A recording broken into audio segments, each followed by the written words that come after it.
So far, we have learned about variation wherein two variables are related to each other.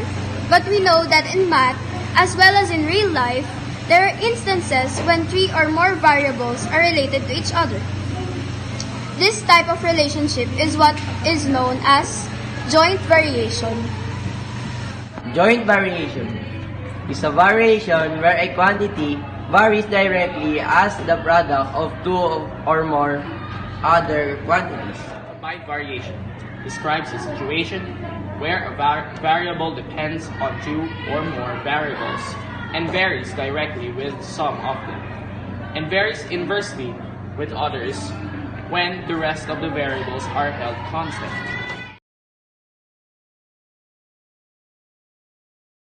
Formula: y equals kxz. Y varies directly as x and z when there is some non-zero constant k. Joint variation. If x varies jointly as y and z, and x is equals to 18 when y is equals to 3 and z is equals to 2, find x when y is equals to 9 and z is equals to 6. First, get the constant of variation. X equals kyz. 18 equals k times 3 times 2. 18 equals 6k. K equals 3.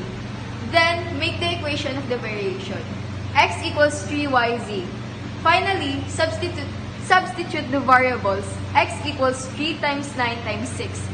X equals 162. Final answer. Joint variation. If z varies jointly as x and y when z is equals to 12, x is equals to 9 and y is equals to 3. Solution. Z is equals to k times x times y.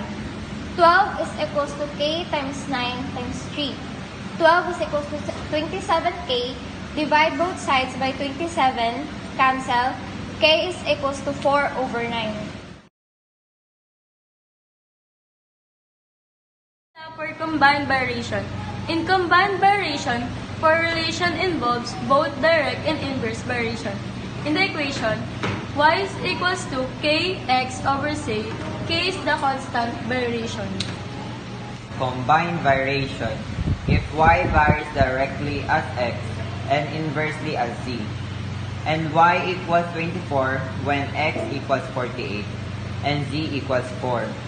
Find x when y equals 44 and z equals 6. Y equals kx over z. 24 equals k times 48 over 4. 24 equals 12k. 2 equals k. Y equals 2 over 2x over z. 44 equals 2x over 6.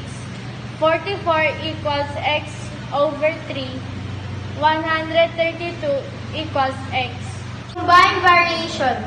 If x varies directly at y and inversely at z, and x equals 6 when y equals 2 and z equals 2. Find x if y equals 4 and z equals 6. First, get the constant of variation. X equals ky over z. 6 over 2k over 2. K equals 2. Then, make the equation of variation. X equals by over z. Finally, substitute the variables. X equals 6 times 4 over 6. X equals 4. That is the final answer.